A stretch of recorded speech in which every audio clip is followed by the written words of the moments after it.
Hello, you guys. Another week. Yes, another week. So I know. Oh God. Okay. I know that we said that we were going to do the graduation special this week. We're not doing that. And we're not doing it because I need some more time to get everything together. I definitely can't wait until we're able to do what we need to do. Oops. I don't know how that looks. Okay. Let me make it big. Present. All right. So I want to get some involvement. I would like, some local students who are graduating, and some people that I know. So I'm going to be reaching out to people. Wendy, I'm going to ask you to do the same thing. Okay. I want who all graduated and all that kind of stuff. And then we got some graduation stories that I was working on last night as I was starting to put it together, but I really want to do a highlight.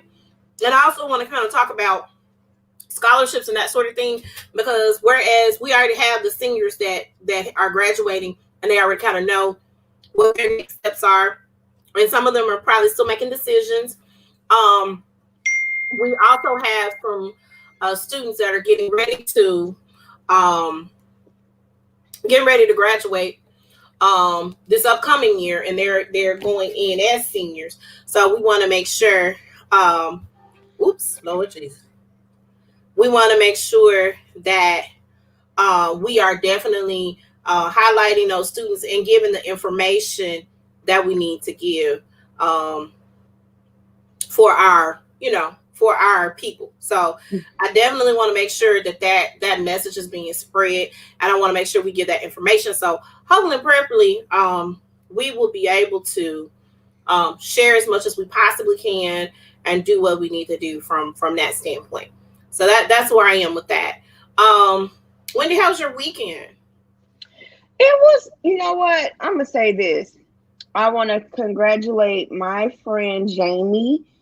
She got married yesterday to Ben, and their wedding was at the Botanical Gardens. And I have an allergy. I'm allergic to all things grass, trees, and everything. So I told her, I must love you to even sit out in the grass. Right. Yes. And I did her makeup and everything. At first, I was there. When I went there, as soon as I got there, she sent me a message. I'm just going to do my makeup. I'm not going to do much makeup. I'm just going to put on eyeshadow and lip gloss. I said, honey, number one, I'm already here. And two, no, because you got to think about your pictures. Yeah, I'm doing this. I don't think people realize that, you have pictures to take for weddings and stuff like that. You want your pictures to look flawless. You want to remember, what you got going on. And she was like, I'm glad you made me do this. Right. And then her reception was at her new in-laws house in Bartlett in the backyard. Cool. Do they have a house like Missy has, like in Bartlett? Does she stay in that? Did they stay in that part of Bartlett, or is it just small? No, it's a big house because the backyard can go on for days. Okay. Because I was speaking with his dad. His dad is a really music lover. He was telling me because the where Jamie got dressed in, the owner, the person that runs Botanical Garden said Lionel Richie used that same dressing room. Oh wow! And so when they told her father-in-law that, he was like, "Yeah, that was the last concert I went to," and he was like, "Me and my wife, we've been to over 600 concerts in our lives." Wow! Over 600. He is a music lover. And I said, "Ooh, I bet your vinyl collection is just awesome." He said, "You have no idea. No idea." So what I want to get, because my mom had 2 record players when we were growing up.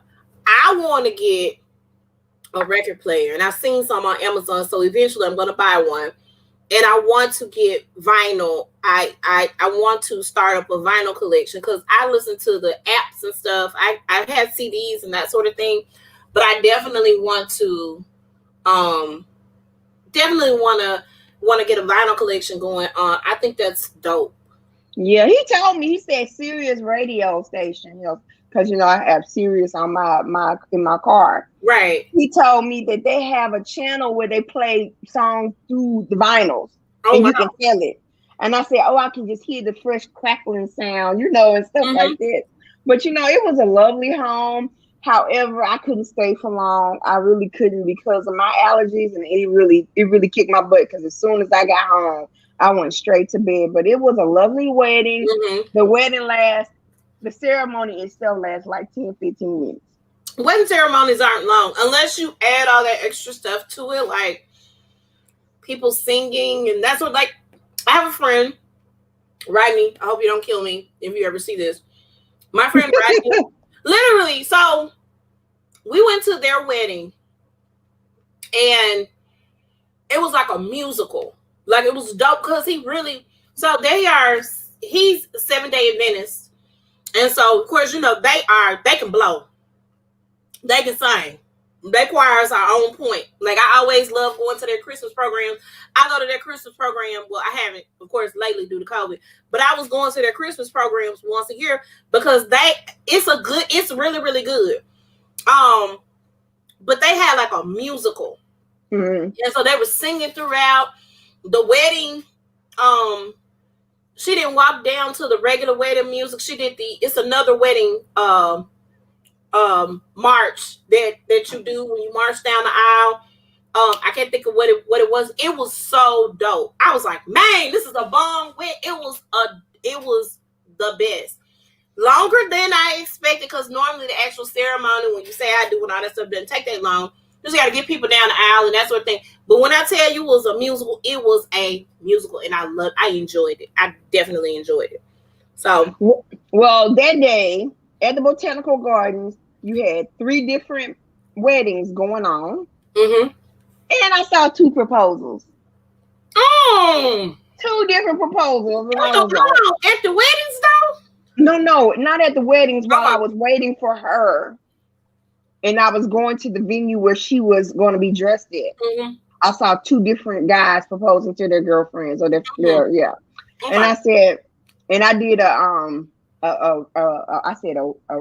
wedding rant, and I said, my future husband, please don't propose to me at Botanical Gardens.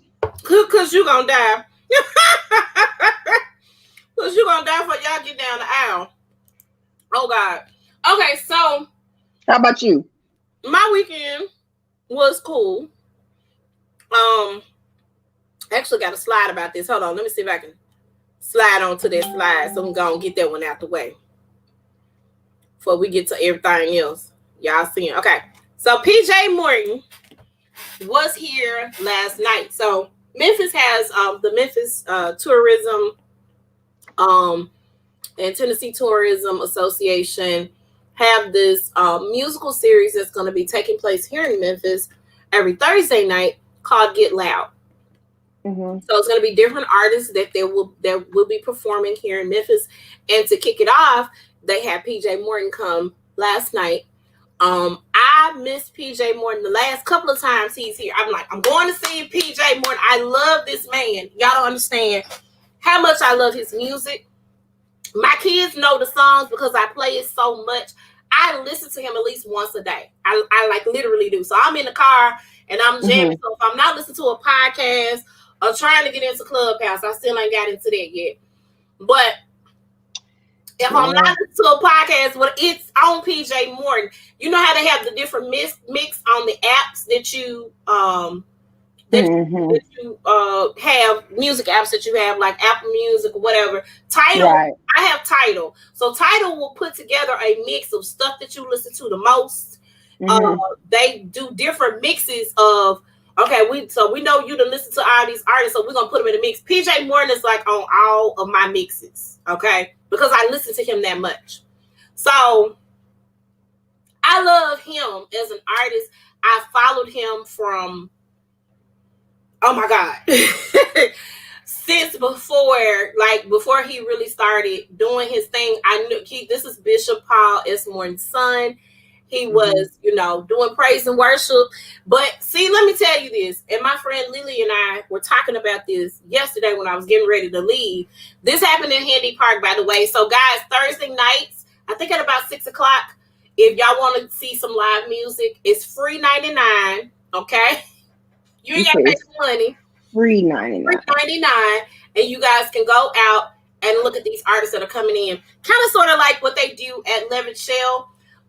But my friend Lily and I were talking when I was getting ready because she's supposed to go with me, but she ended up staying at the house because it was kind of raining a little bit. But we diehard fans, so we in the rain and everything.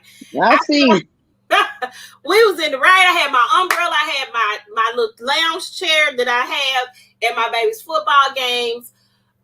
We was ready. Okay, folks was in ponchos. We was just out there. Folks was drinking, wait. We had to wait. I got there super early, so I was like down front. So I had a very clear view and visual of him and the band. What's up? And what happened when you left? That's gonna be a part of my rant. What's bugging me? Don't take me there. I'm talking about the good time that I had. Okay, I'm talking about the good time. I need. That's gonna be my rants towards the end. Okay. So the concert was awesome. So Lily and I were talking about how you don't know what you're gonna get as far as PJ Morton. Not you don't know what you're gonna get, but you know you don't know whether to go home and make love to your boo thing or praise and worship. You don't know what's gonna happen because his music is so soulful and it's so much and it takes you to the place where you're gonna end up shouting. I went by myself. I found out later on several of my friends or acquaintances were there. I hung out with one of them, but she was meeting 2 other people down there. So I think she ended up leaving me to go meet up with those other 2 people. But this was amazing. I had never seen him live in concert. I've seen videos and stuff of him being live.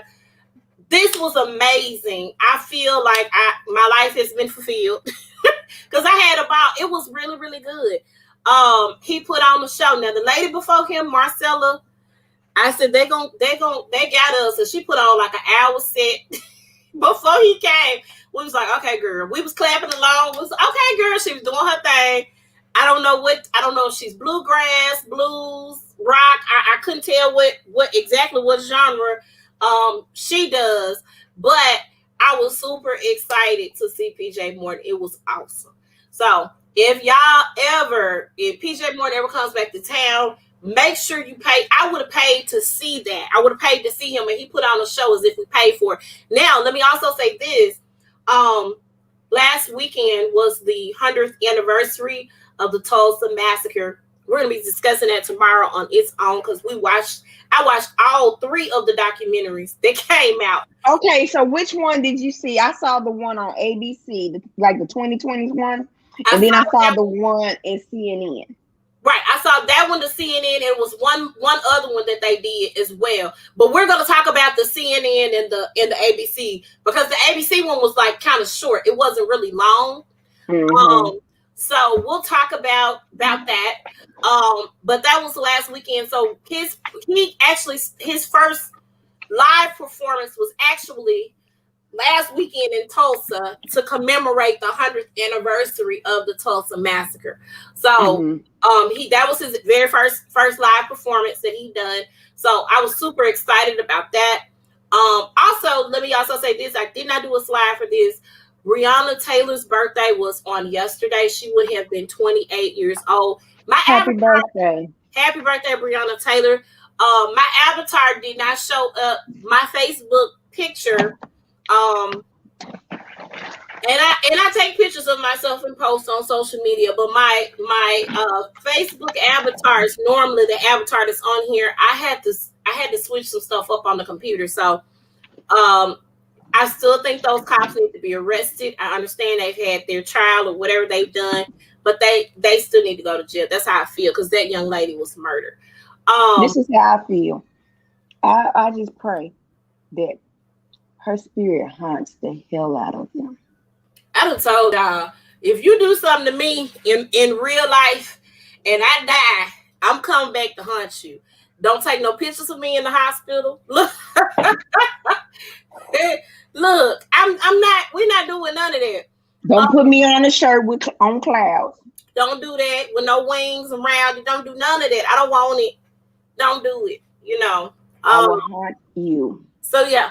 That's what my husband told me. You better cremate me. If you don't, I'm gonna haunt you. And I do believe he would have done that. Oh God. Yeah, so that's where we are. So that was awesome. It was great. It was a large crowd. I was super shocked. That's good. That's good. I like to hear that. That a lot of people were out. So as they begin to open up the world, I also got my shot yesterday, y'all. The first dose of the Pfizer. I've been hesitant about this and praying, and I just have prayed and I gave it to God because I don't want it. I'm around a lot of people with what I do. My son is about to get ready to go back to school. That's gonna be wide open. Kids don't care. My oldest son. So we went to go get our shots yesterday. So I got the first dose. I go back in a couple of weeks to get the second dose. My arm was hurting. I'm okay. I'm just a little tired, but I'm tired because of, other reasons. We'll talk about that a little later on. But I didn't have any symptoms from that first shot. Second shot coming up. So I will definitely keep y'all posted on anything. I don't think my son is feeling very good. He kind of mad because he tried to call in to work and they was like, So I'd be so petty. I'd be coughing right all over the place.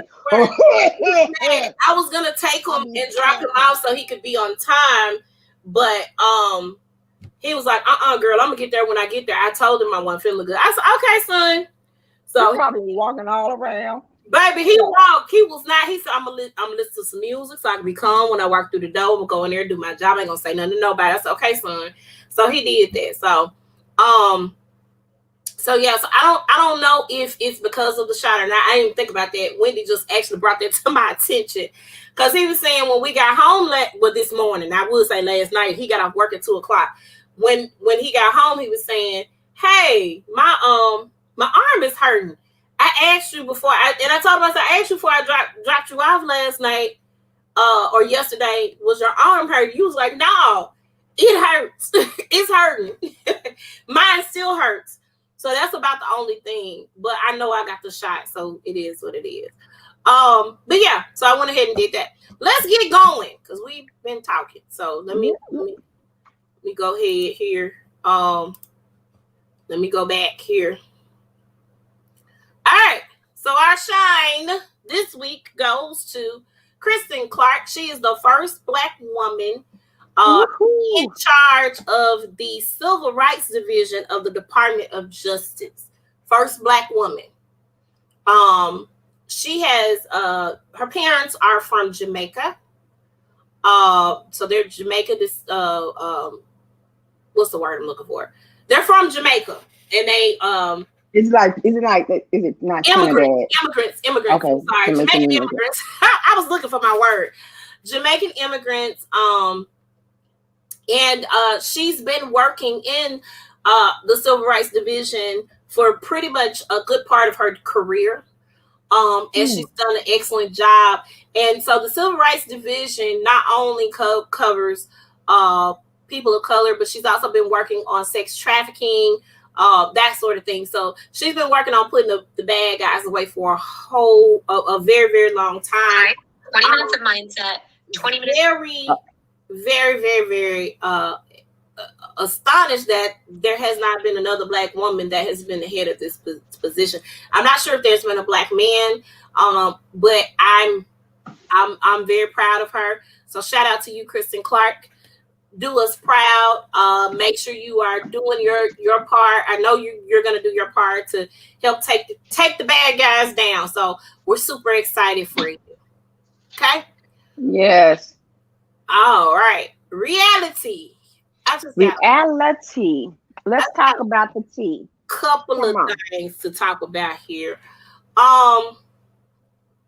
This here, and this is what I'm finna do. I'm finna go back to. I haven't heard it, so I need to hear it. Huh?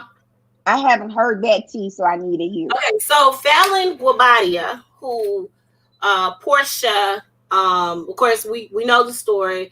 Fallon was on the show with Portia of Real Housewives of Atlanta. She ended up getting engaged to Simon Guabadia, who is now the ex-husband of Fallon. They decided to part ways, I think about a couple of months ago, and then like a month later, here goes Portia engaged to this man. And of course, a lot of people thought it was funny. And I love Portia. I do feel like it's not a good look. But you know what? Portia don't care. She don't care. No, she don't. But I don't think it was a good look. But let me say this: I do like the fact that they are involved in each other's families because they're going to be married. I did see pictures of Portia. They took a family trip out of town for Simon's birthday, and I stand corrected because I said I thought the man turned 50. He turned 57, so he was 56. He looks good for 57. I'm not gonna take that away from him.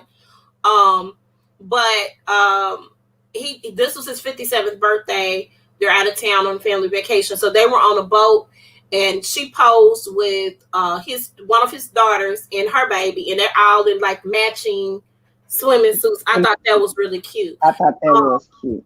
So Fallon, has her own kids. I think she has 3 boys, if I'm not mistaken.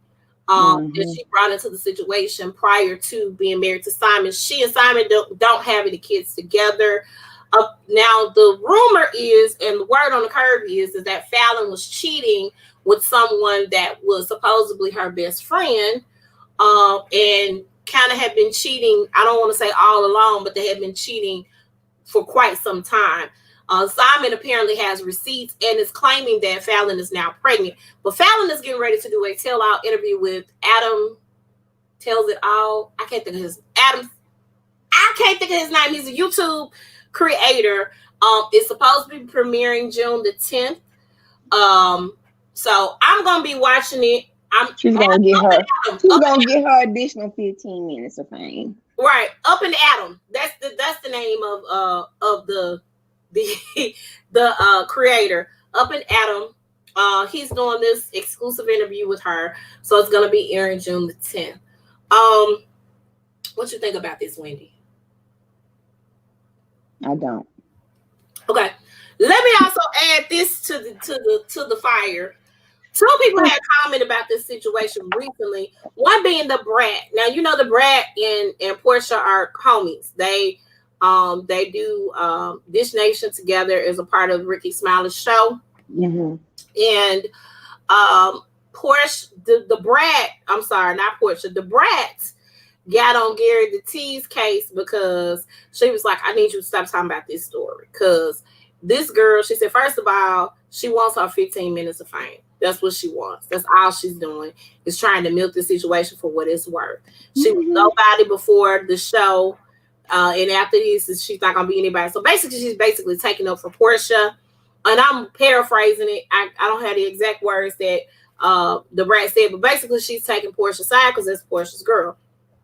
Well, another person who absolutely hates Portia, Eva Marcel, which let me say this. I like Eva as a model. I did not particularly care for her on the Real Housewives of Atlanta, and I hate that they keep sprinkling her in. But she said that she does not fool with Portia at all. And so you just need to mind your own business. They not right. Of course, she was asked about this on Wendy Williams' show. And she's getting ready to start on a show on BET Plus with Bolo, the stripper, who was a part of the stripper gate type of situation. She did not say whether or not she knew, what happened on the trip. She did say that Bolo is very professional, and he carries himself in a certain way, and he was really, really good as far as while he was working on the show with her. And she also said that she thinks that, it's kind of foul what Portia's doing. And she said, even if it were her and she and Portia's not getting along, she would not then go try to hook up with Dennis or try to hook up with Cordell. I don't want to hear Kenya's opinion on it, though, because Kenya did try to hook Claudia up with Cordell after Cordell and Portia were divorced. So, and Cordell shut that down, and I was appreciative of him doing that. But yeah, so it's a lot of moving pieces. Let me say this. I really honestly think this is really for a storyline. I don't care what nobody say. I feel like that's what it's for. I love Portia dearly. I really do. She's one of my favorite housewives. She and Lanithia Leakes, I live for old Phaedra Parks, because she throws the best shade. You know what? If Bravo did a reality show with Nene, Phaedra, and Portia, it would be off. It would be a good time. And actually, there are rumors swirling around that Carlos King has approached Nene to do a reality show. I think he's been listening to some of these podcasts. Maybe not ours, but I know I've heard some other podcasters or creators, content creators, state that it would be nice to have for Nene to have a what's that girl's name? Beverly Hills lady that had the spinoff show with her restaurant. Lisa Vanderpump. It would be nice for Nene to have a Vanderpump Rules situation, because they felt like Nene actually has brought more to the housewife universe than Lisa Vanderpump has. Mm-hmm. So, and I agree with that, because Nene is that chick to me. Now, wrong, right, or indifferent, it's a lot of things that Nene has done that I have not agreed with, because right is right and wrong is wrong, but I still love Lanithia Leakes. So, and the same with Portia. Yeah. And the same with Portia, because I don't agree with this, but if she like it, I love it. It ain't none of my business. I'm still gonna get them sheets, Portia. Still gonna I'm ordering them sheets when I get my. I've been looking for the right type of mattress for my bed, because when I put my bed up, it's gonna be up, and I got to be comfortable in my bed. So I'm searching for a good mattress. And when you get them sheets, girl, get some linen spray, girl. I got some. I'm ready. I just gotta go. I really need to go mattress shopping. That's what I gotta do. But I'm getting them sheets, girl. I am. Okay. Moving along. Right on along. Hold on. Let me do this. Evelyn is leaving the Basketball Wives. Good. You know what? I'm gonna say this, and I wholeheartedly mean it. She makes for good TV. She really does. These past couple of seasons, I hadn't been cool with Evelyn, but if you look at them past Basketball Wives episodes, she's good TV. She's good TV. I just think she's too old to be doing some of the stuff that she's doing. You can't still be trying to play. I'm sorry. How can you call OG aggressive when you be getting up on tables, trying to throw wine bottles and trying to jump folks all the time, but OG is aggressive? Mm-hmm. Yeah. So that's what these last couple of seasons have not been fond of Evelyn. Let me be clear. But she does make for good TV. So she's teasing, maybe doing another show. I also think that No, I probably won't watch that. I did watch her show on was it on OWN? I think it was on OWN. I could be wrong. But she had the other show that she did. It was pretty good. About her life, doing her thing as a mother and doing some other things. And I'm more interested in that Evelyn than I am of the Evelyn that's not ready to jump folk and knock people upside their head.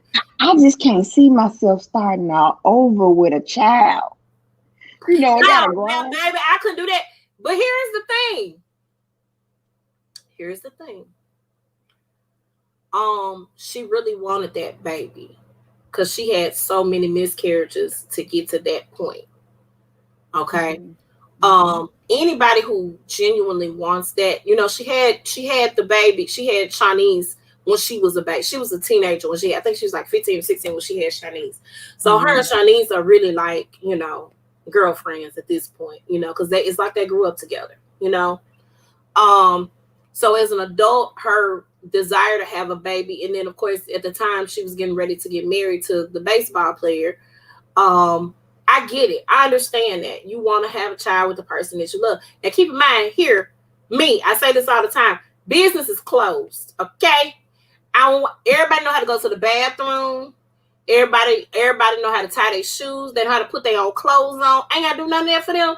The little one, I'm teaching him how to cook. In a minute, I ain't gonna have to do that. So listen,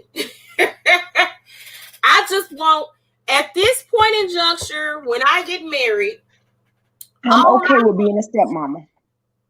All I want is to be in love and to travel the world. That's all I want. That's it. That's all I'll be a stepmama. You know, I don't mind if he has kids, but I know he doesn't. He needs to know that I'm not gonna give him any. I'm not. And if it happens, I'm gonna be a rich person. I'm gonna be like Mimi. I'm gonna be a rich bitch. Yeah, so I really feel like she really wanted that baby. You know what I'm saying? Because she went. Like I said, I watched the other series, and she really kept having miscarriages. It was not even funny. She's really, really trying hard. Now I don't think she need to try hard again for no another baby because you're almost 50 years old. So you need to let that dream go. If she finds love again, and her let that go. Let it go. Let it go. Let it go. Okay. There are some interesting characters that will be returning to Basketball Wives. British Williams, Ashley Brinks, I think that's her name. It's a couple other girls that were no longer Basketball Wives that are coming back for season 10. Mm-hmm. This might make for some good TV, so I may join back in to watch. I heard that Shawnee O'Neal is like making appearances. She's not going to be. Yeah, and I think she needs to do that because having her in the mix, it didn't fare well. She lost a friend, a very good friend, being in the mix like that on a full-time basis. And then on top of that, you kind of allowed Evelyn to do whatever she wanted to do. You didn't really check your friend. So all of that, I think Shawnee just needs to appear occasionally, maybe for big things. It doesn't need to be any drama. All of her babies, for the most part, I think she got one more to go to school, but all of her babies, for the most part, are in college. And then she's also working on other shows or creating other shows with VH1. So we'll see how that pans out for her. But I'm not interested in seeing Shawnee on a full-time basis. I would rather Shawnee do her own show and see the dynamic of her relationship with Shaq, her relationship with the kids and her mom. And she actually did have something aside from Basketball Wives. And I wish she had continued that instead of coming back and being in the mix with the Basketball Wives. Because all of those girls are not your friend in real life. They're not. They're just your co-workers. You know what I'm saying? So, yeah. All right. I already talked about that. All right. So now what's going on here? All right, let me spell this out for you. It wasn't just Chrissy Teigen that did this to this girl. So let me take you guys back to early 2000s. There was this young lady by the name of Courtney Stodden. Courtney Stodden was 16 years old and married a 50-year-old man. The 50-year-old man was the retarded guard in the Green Mile, the racist, degenerate guard that was there who didn't like anything. He was really, really mean to all the prisoners. You know who I'm talking about. He's an acting coach, you know. I think the Green Mile is probably the best that he's ever done in the acting industry. And he's also, again, like an acting coach. So Courtney married this. Courtney married this 50-year-old man. 50-year-old man, And when she married this 50-year-old man at the age of 16, her parents signed off I the remember degree. her. I remember that. Okay. Everybody dragged her for filth. They didn't drag the 50-year-old man that married the 16-year-old. They dragged the 16-year-old for filth. And it wasn't just Chrissy Teigen. It was Joy Behar. It was Dr. Drew. It was Anderson Cooper. It was several people in the industry, Courtney Love, that dogged this girl out and dragged her for filth.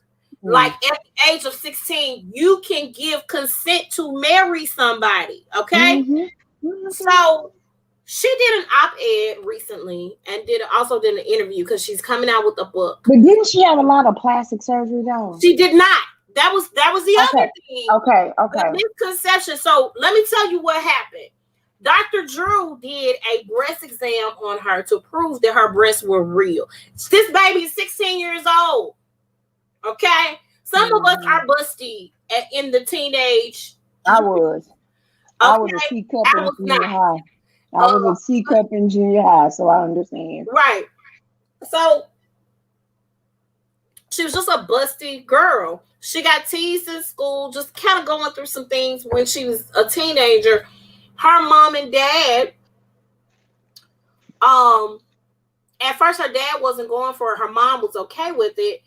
They allowed this man to marry their daughter. They had to give consent for her to do this. This man is a predator, okay? Because he reached out to her online, okay? This is why Mama got to know. In my house, I got to know everything. You can't sit up here and be like, you got to give your kids privacy. Until they start paying some bills, they ain't got no privacy. What is privacy? So this predator got online and sought out this young lady. Flew to town, met her parents. Her parents, he won the parents over. And she ended up getting married to this 50-year-old man. And she had to defend herself and make this man look like he wasn't a predator. Okay? So Chrissy Teigen, along with all these other people, harassed this girl as a teenager. Now, let me say this. Let me also say this. She now identifies as non-binary. And her pronouns are them and they.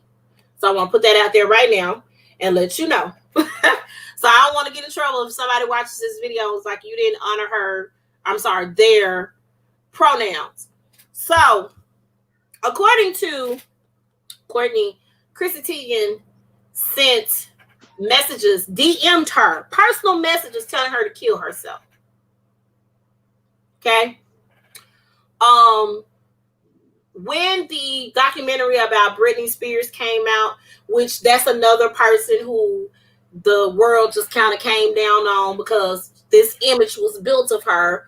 Her mom and dad allowed the image to be built of her, and they made her feel bad for this image that was built around her, made her feel like she was the scum of the earth coming out, several interviews where they made her cry because, she was accused of cheating on Justin Timberlake and all this other stupid stuff that they perpetuated in the media, which is crazy. And women, this is my issue with this is women jumped on board to make this girl feel horrible or make them feel horrible. Okay. So this has To Catch a Predator written all over it. And I don't understand why these adults. I missed that show. I do too. But I don't understand why adults came down on a teenage girl at the time for the choice that adults made for her. You get what I'm saying? Mm-hmm. So she actually just got divorced from the predator that they were married to. And actually he initially left her and told her, we see how you do on your own. And she's been fine. She was scared because she couldn't drive, did not have a driver's license, none of that. She's 26 years old now. So this is 10 years ago when all this so he's in his 60s. Right. Chrissy has lost a lot of deals that she had. Bloomingdale's. She's backed out of filming Never Have I Ever, which I love that show. I love that show, written by Mindy Kaling, about an Indian teenager growing up in today's time. I love it. It's a cool show. If you hadn't seen it, watch it. But Chrissy Teigen was supposed to be a part of that show. She's now backed out. Target, the deal that she and her husband had with Target, they don't want to work with Chrissy anymore. I don't know if they still gonna work with John. Her marketing is a marketing company that she had a contract with. They're dropping her all over the place. She's getting dropped. Cookware that was supposed to be sold in Macy's, they're dropping that cookware line. All of that is gone bye-bye. Yes, she's losing out because of the choices and the decisions that she made. But see, here is my other thing. Okay. There was also some little skit that was done on Funny or Die. And I love Jason Alexander, but this was awful. This comedy sketch where he was feeling her breast, but he wasn't technically touching her. It was his cell phone that was doing it. If y'all don't cancel Chrissy, y'all need to cancel Jason Alexander. Y'all need to cancel Joy Behar. Y'all need to cancel Courtney Love. Y'all need to cancel Anderson Cooper. Like, if y'all gonna cancel, I need y'all to really cancel all these people. Dr. Drew, I need y'all to cancel all of these people because all of them were wrong for what they did to this child. Because she was a child. She was not an adult. She was a whole child. The other thing that bothered me by Chrissy Teigen that I just recently found out about, are you familiar with Quavajane Wallace? She was in the new Annie. The black girl. The black girl. She was in the new Annie, and she was also in she did a recurring role on Blackish, and then she was in another movie. She called her a cunt. She called the girl. She called this 9-year-old girl at the time she was 9. Called this baby a cunt because she could. Did nobody ask you about your opinion? You know what I'm saying? So I've expressed love for Chrissy Teigen, but I did not know these things because I don't follow all these people on Twitter like that. I go on Twitter every once in a while, but I didn't know you were doing these mean things to these children. You know what I'm saying? So I'm not okay with it. And whatever she loses, I'm glad of it. Now I hope she definitely has learned her lesson. I wonder if she's still doing that lip sync battle with LL. I'm not sure about the lip sync battle. I don't know if any new seasons have come out, due to COVID or anything. Everything that I've seen have been reruns and old seasons. But I don't know if that's going to continue either. But she's going to have to do something. You got a whole black husband, ma'am. Your children are half black. You've been standing up for black people, and I appreciate that. But I don't appreciate you dealing with children like that. That doesn't make sense. And then you have a daughter who is half black, and you called a black child a cunt because you felt like she was cocky. She's 9 years old. Just wait, Chrissy. It's gonna happen to your children. You're gonna be like, I don't understand why. Now I feel bad for her when she lost her third child. I did feel bad for her. But if all of this is going on and the stuff that she did, sometimes karma can come back at you. And you guys, you gotta be, people screenshot things, people save things. This young lady, who's non-binary now, she's engaged again to another man, a little Asian man. He doesn't look as old as the other dude. But you have to think about what you do to people. You know what I'm saying? People made a big deal about Kevin Hart because of some things that he said on Twitter 11 years ago when they had him slated to host the Oscars. He apologized and continued to apologize, but he decided that he wasn't going to host the Oscars because I'm not going to keep apologizing to y'all. Because I did it once. 11 years ago, right? I did it once, so leave me Why do alone. I have to keep doing? And has since made efforts, shown efforts that he has made to do better in his behavior and deal with people on their level. Leslie Jones, for instance, is a lesbian. You know what I'm saying? Mm-hmm. And that's his homegirl. He put people on this show. She was a lesbian. Yeah, you gotta watch her stand up, boo. You gotta watch her. Leslie Jones that used to do Saturday Night Live. Yeah. You gotta watch her stand up. Watch her stand up. The way she be on Colin Jones. Okay. Again, she's into comedy. Yeah. They do those things. You know what I'm saying? So, okay. But you have to take all of those things into consideration. I don't think that, he's homophobic at this point now. I think he, has learned his lesson. I think Chrissy has to learn her lesson. I don't think she has learned her lesson. She did not, once what you did was wrong when you did it. You know what I'm saying? But once, the information came out, and it kind of seems like she still, even when the information came out, she made a public apology, but did not make any efforts to reach out to Courtney Stodden. And Courtney is blocked from Chrissy's page. So Courtney couldn't even see she probably saw the apology on the blogs. So that also raises the question for me, were you truly sorry for what you did? Or what you said? You would be truly sorry if you reached out to her personally. Yeah. And not try to do it as a publicity. Right. stunt. Right. To try to save face. And that's what I feel took place here. So, it is what it is. Moving right along. I do hope, that Courtney is in a better place. She says she is in a better place now. So I definitely hope that she is. Yeah. We're going to keep moving. I love this. Let me tell you about my president and my first lady. Because they go forever be my president and my first lady. I don't care what nobody say.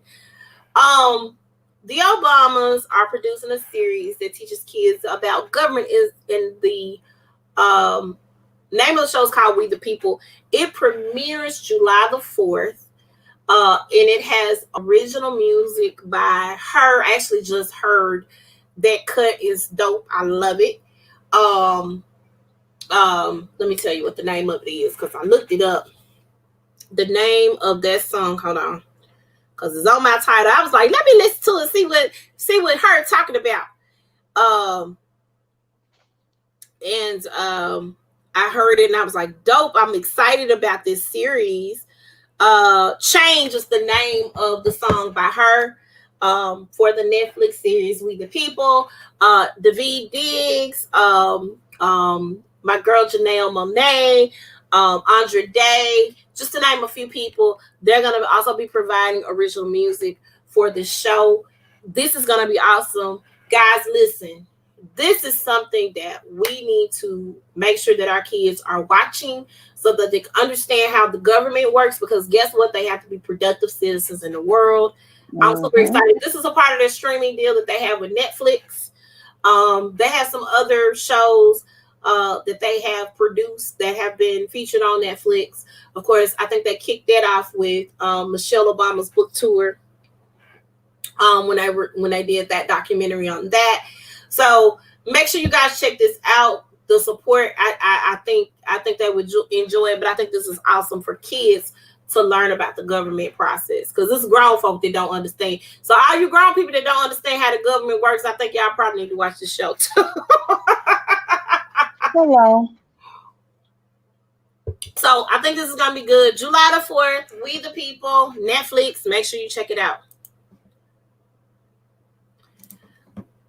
I thought this was interesting. Amazon said, guess what? We ain't testing y'all for marijuana no more. We need to hire you people. So we need delivery drivers. We need workers for the factory. So because that's what we need in our lives, We're not gonna test y'all for marijuana. We just gonna let it be, And so here we are.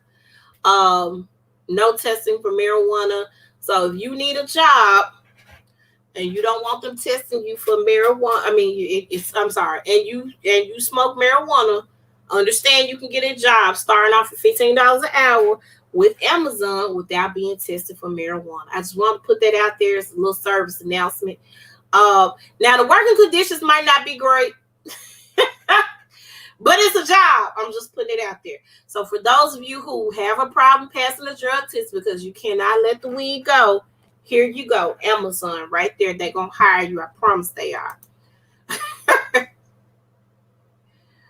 right. This was it. I'll make sure I ain't skipping nothing. This was quite exciting.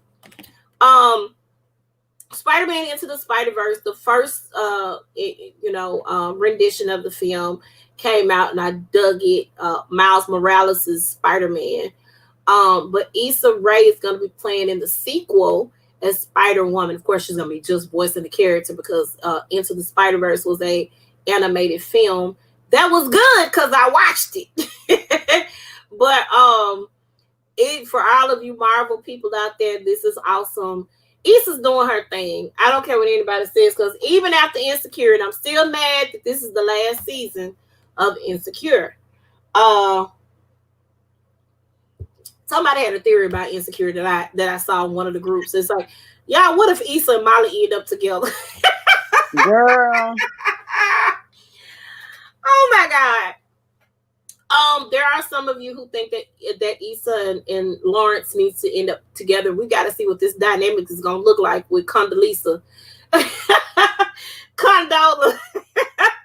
this baby situation and Lawrence. So we got to see how that's going to work out, and to see what they decide to do to make that work. But I'm excited about this. This is going to be good. This is going to be a good look. Issa out here working and making it. So I think this is gonna be dope. I'm still tripping off the girl saying that Issa was ugly. And she looked just like one of her cousins. Look. Like what's that mean? And she looked like just one of her cousins, like one of the cousins from Issa. Right. His skin just like Issa, man. Yeah. I would kill for this. I don't know what she do. What her skin regimen is. Her skin is gorgeous, honey. Gorgeous, darling. Her teeth are white and pretty. I love it. All right. Another big topic. Naomi Osaka, withdraws from the French Open. So let's give some background information here, because everything kind of happened pretty fast. I think we kind of mentioned this last week, but I think we mentioned that they were going to, she wasn't going to do press, and they were going to fire her $15,000 per press junket that she missed. So let's start with that. So Naomi decided that due to her mental health issues, she's been depressed. She has anxiety. She's not a very good public speaker. Those things coupled with the fact that, I just really want to focus on my game as well. And she's like the best because she didn't beat Serena. You know what I'm saying? So she's like the best in the field. So right now she's the highest paid tennis player right now. Right. She got $50 million in the bank. So $15,000 per press junket was not going to mean nothing. Now my mom and I were discussing this yesterday, and she was like, well, she signed a contract to do it. I said, huh? I said, how is a part of her contract? So here is the thing. As a part of the rules and regulations of the Tennis Federation Association or whatever, all of the opens, Wimbledon, the Australian Open, the French Open, the US Open, they are required to do press as a part of what they do to participate in these tournaments. Mm-hmm. Naomi is not really a person who likes the press attention like that. She just want to play tennis and go home. Mm-hmm. And she's gotten a lot of support from people like Will Smith, Venus and Serena Williams, to name just a few. So here's my thing. I don't think this should be a requirement because let me tell you this. Some of y'all press people are disgustingly rude.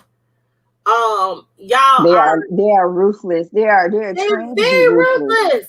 And especially overseas, they don't have any filter. You know what I'm saying? When they ask questions like, you know, we have to have a little bit of what's the word? Over here, we have to be politically correct. Over there, what is politically correct? They don't have to do that. You know what I'm saying? So I am in agreement with her, and I'm in agreement with her stance to not be involved in this, but I think they need to come together and make some type of change to this. My mom was like, well, this also attached to endorsement deals. I said, no, they can get some footage of her playing tennis and she get an endorsement deal. That has nothing to do with her having to do these press junkets. So she decided, because they really came down on her for, you know, deciding, okay, I'll just pay this fine then. That's cool. And they said, well, if you go to the rule book, it's a whole bunch of other things that can happen.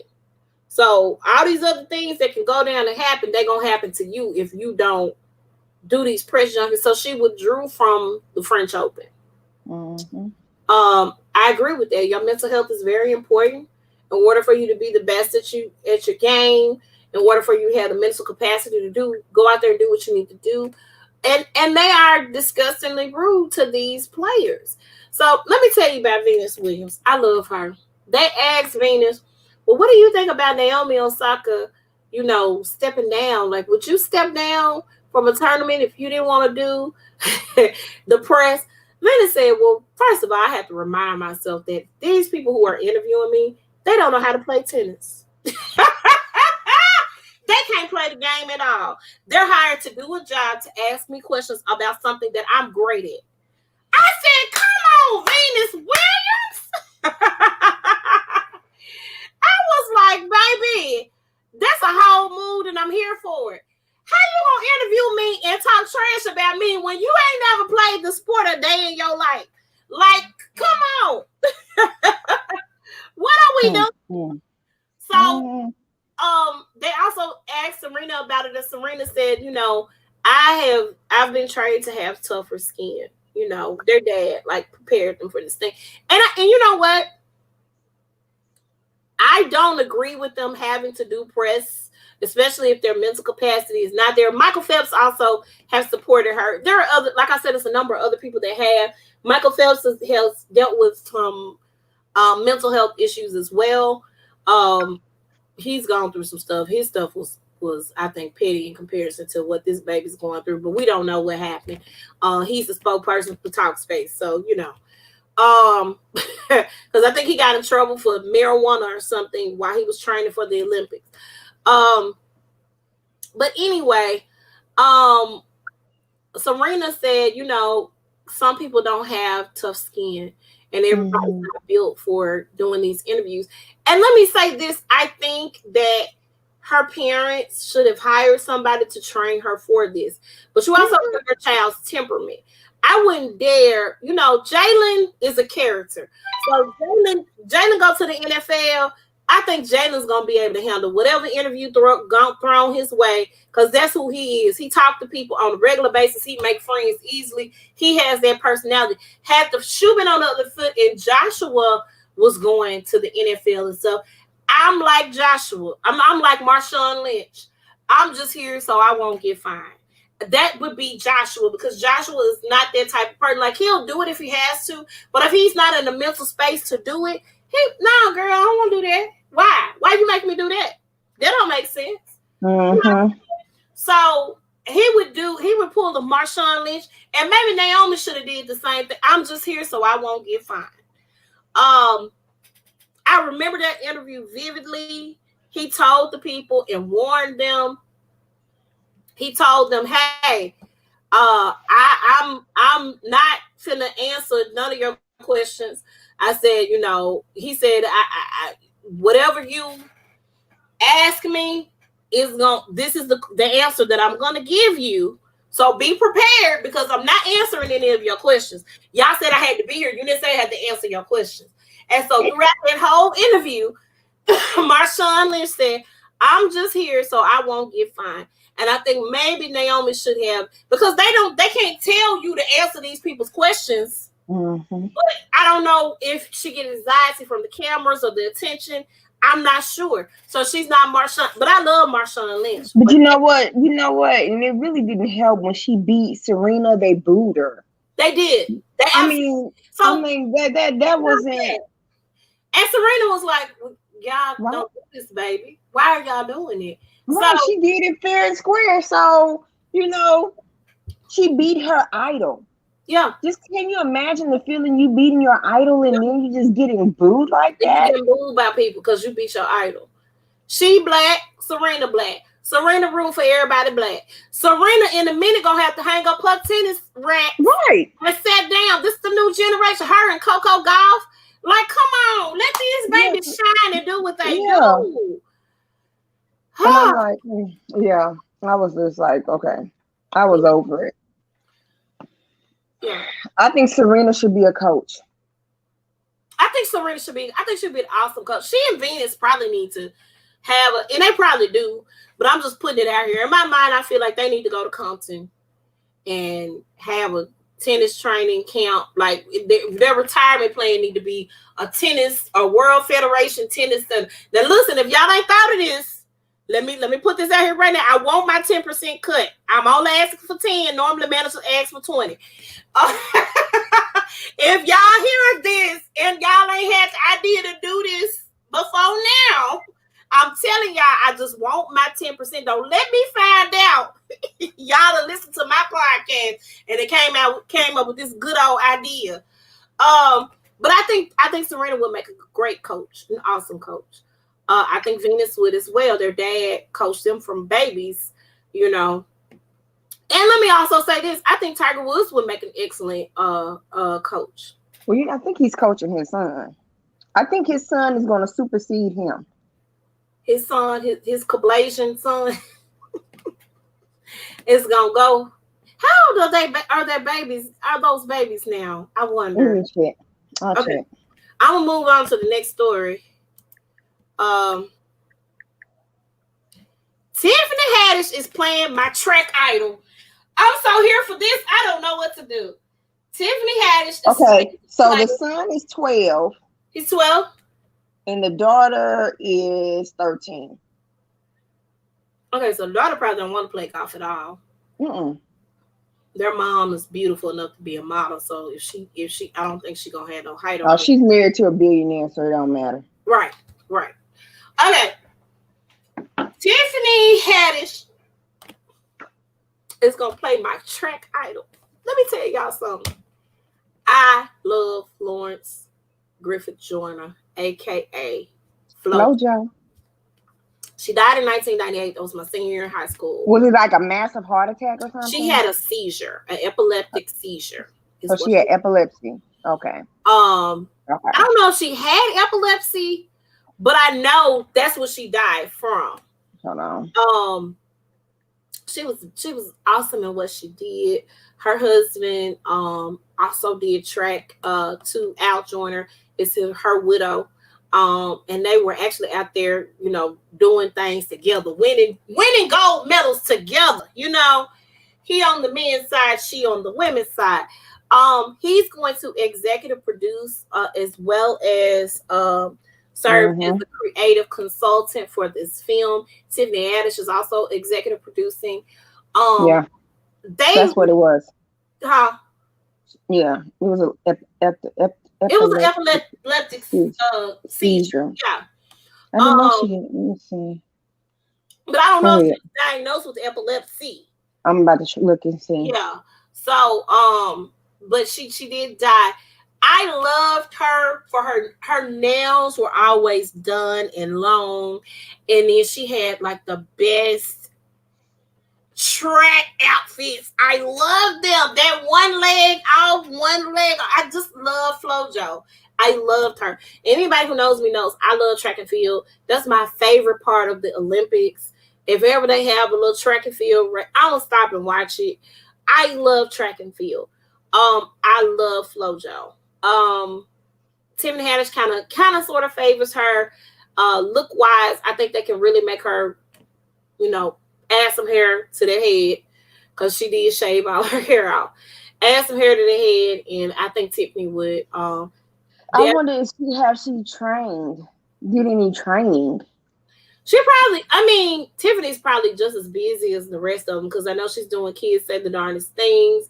She's probably doing a couple of movies, probably working on a comedy special. Ain't no telling what Tiffany Haddish is doing, but I'm sure she's going to have time to train for it. Now, she's slated to play her. That does not mean they have already shot the movie. So I'm sure she's going to be working with Al Joyner and whoever to do the training to get into to FloJo's shape.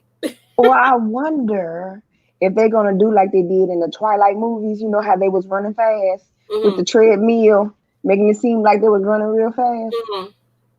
I don't know. But I can't wait to see this. I think this is going to be awesome. And it would be good, because even though Tiffany had a in the Madam CJ Walker film, even though Tiffany had kind of sort of semi-serious role, she's still acting a clown. So I got to see how this is actually going to work for her. This may be her first dramatic role, maybe, because I haven't seen it. Besides the Madam CJ Walker film, I hadn't seen her do anything dramatic. So, and typically comics tend to do drama well. Eddie Murphy is let me tell you something. Mr. Church, baby, if I ever need a real good cry, all I gotta do is go turn on Mr. Church and watch that. When I tell you Eddie Murphy did the thing in that movie, oh my God. He plays it so well. Richard Pryor did a couple of things that was done well. That's just to name a few. They do drama pretty well. So I'm interested in seeing how Tiffany would make this do what it do. So interested in seeing this. Super excited. But I love FloJo. Make sure you rest in peace. All right, so now what happened here? I was like, what? Hold on, child. So I'm sorry. So this young man who was a trainee at Fort Jackson, I think is what's the closest thing to Columbia, South Carolina. This happened in Columbia, South Carolina. He was an Army trainee or military trainee. I don't know what branch of the military is there at Fort Jackson or wherever is in South Carolina. But I feel like he was going AWOL. He decided he was going to hijack a school bus, a yellow school bus. Keep in mind, let me start with the fact that yellow school buses do not drive. They're not fast buses at all. They're not fast. They're too big to go fast. Let's start with that, okay? He gets on the bus, and there are 18 kindergartners sitting on the bus. For 6 minutes, they drilled this man with questions. Why you get on our bus? Are you gonna hurt us? Is that a gun? Why are you taking us? I can only imagine the question. That's enough to make anybody just get off the bus. That man said, listen, drop me off here on the corner. I'm guilty. Arrest me. Do you understand me? Arrest me right now, because these children have driven me up the wall. Now, keep in mind, I have had 2 5-year-olds, okay?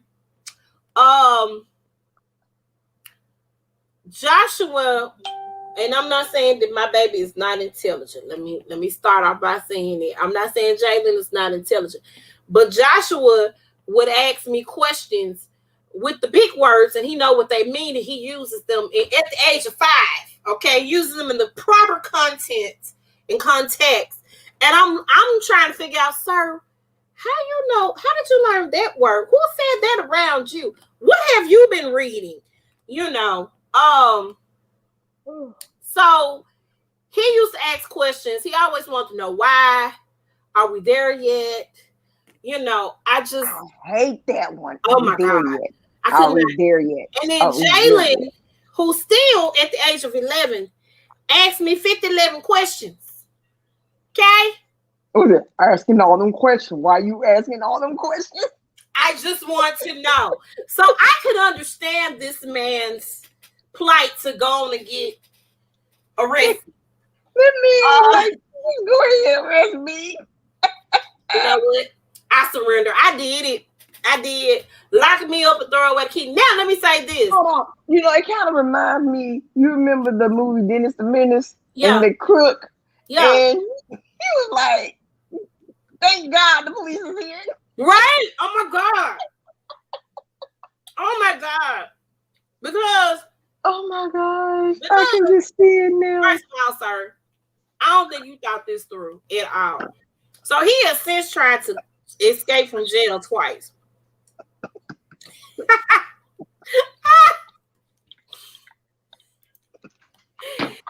babies say their own lives. They don't even know it. That man said, "Let me off this bus. Get me off this bus right now. I can't take it no more. I cannot." Oh, by the way, can you take me to the hospital so I can get a vasectomy? Because I don't want to have no right. On the way to the jail, because I don't want to have no shit. Now, keep in mind, this man is only like 22, 23 years old. He has kidnapping charges, weapon charge. He got all kind of charges, and he done tried to escape from jail twice. I don't know what facility that he's at where he's tried to escape, and he has succeeded in escaping twice. But they need to do something about that as well. And to me, I feel like if he went AWOL from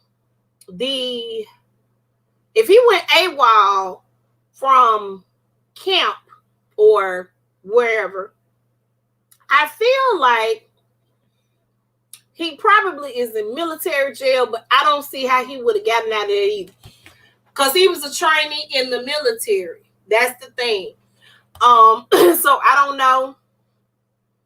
Literally don't know how this is going to go for him. But he got a kidnapping charge for every child that was on the bus and then the bus driver as well.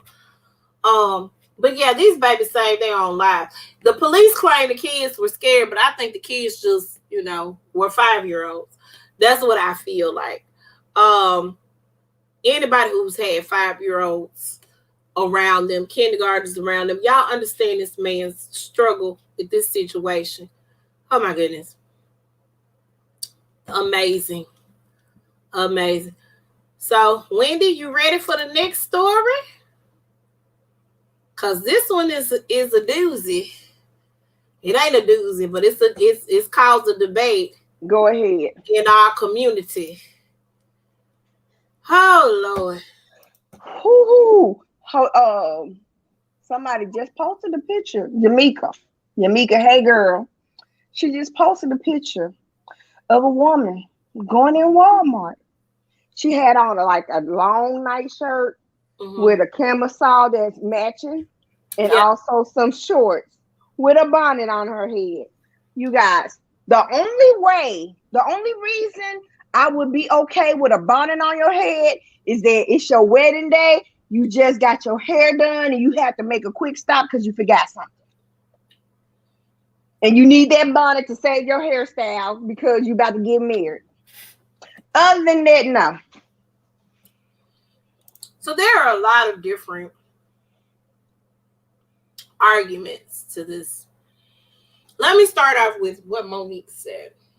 Monique she'd done a show at Chuckles in Jackson. She did the show at Chuckles in Jackson, and she was in the airport on her way home or to her next destination. She saw women in the airport with bonnets on, pajama pants on, and those fuzzy slippers. So keep in mind, her first little video, this is a picture from her first video. You see what she got on? This is a robe. Okay, let me start off by pointing that out. Because I want to say pot me kettle. And it's calling each other black. Go ahead. She had a problem with seeing the young ladies in the airport with their bonnets on. Now, let me say this. I'm not a particular fan of wearing bonnets in public. That's not who I am. I would not wear my bonnet in public. I would not. I put my bonnet on to protect my hairstyles at the house. I may be in the house for a long period of time and I wear it. I won't wear a bonnet outside of the house. On the flip side, guess what? It ain't my business. Because don't none of them helpers pay me my paycheck. I mind the business that pays me. Okay? Do I have to agree with them wearing their bonnet? No, I don't agree with it because I don't do it. But again, it ain't none of my business. If that's how you want to represent yourself, by all means, represent yourself how you want to. Do I want to see it? Not particularly, but I can't. I'm not going to go up to every woman that I see with a bonnet on and some pajama pants on and those slippers. Oh my God. Whoever came up with them fuzzy slippers, the little flip-flops with the foot, that first stuff on it, I hate those things. I literally hate them. I hate seeing them. However, it ain't my business. I don't buy your clothes. I don't pay for your hair. I don't pay for your bonnet. I don't pay for your pajama pants. And with that being said, don't say anything about what about I have on. Absolutely. Absolutely. Now, have I gone to drop kids off at school with pajamas on because I worked the long shift the night before? And who the hell feels like putting on clothes? Yes, I have. My pajamas were clean, but they were pajamas nevertheless. And I didn't have to get out. Basketball shorts or whatever. Yeah, I make sure now if I have to go in my child's school, I'm not going in my child's school in a bonnet and some pajamas and all this other stuff, lingerie and all. I'm not doing that. But I see the bonnets all the time. It's almost like I'm desensitized to it. It ain't my business. I was raised, Vicky Mo would knock me upside my head if I walked out the house with a bonnet on my head. That's what my mom would do. And I'm grown. I got kids. I got a high school graduate, who's in college. And my mama would still knock me upside my head for walking outside with a bonnet on. But I can't tell you what to put on your body or what to wear. And I can't say you're not a queen because you walk around in a bonnet all day. That's what you do. And then is my other thing. If you take offense to it, then is she talking about you? Because I'm not offended by what she said. She said what she said, and that was it. That was it. She got an opinion. That's her opinion. Opinions are like assholes. Everyone has one. Exactly. Would I wear it? No. Absolutely not. But to each his own. It's not the business, baby. Now, let me tell you what the other argument is, because I saw this post. And, of course, Monique has doubled down on what she said. She said what she said, and she meant what she said. And if you don't like it, so what? Tough. You are a queen in training in her eyes, and the real queens are the ones who ain't wearing no bonnet. But she also said that the queens need to tap the queens in training on their shoulder and tell them they don't need to have their bonnet on their head. Listen up, I'm not tapping nobody on their shoulder. People shoot, people stab. I don't feel like fighting or going to jail. Let me say that right now. It's not my business what someone else has on. Wear your shades walking through the airport and keep it pushing. That's how I feel. I see it all the time. In the Walmart, I ain't never seen nobody with that bonnet on in Target. No. Because Target is Target. Target is Target. You are correct. But I just don't, it's not my business to tell you how to dress or what to put on. It's not my business. I don't think that's something. But here's the other argument. I saw a post that this guy made saying women should not wear their bonnets to bed. Yes, girl. Okay. It ain't sexy for a woman to have a bonnet on. Okay. If I got a man that tells me that, you must gonna be paying for getting my hair done every day. Every day. Okay. A day.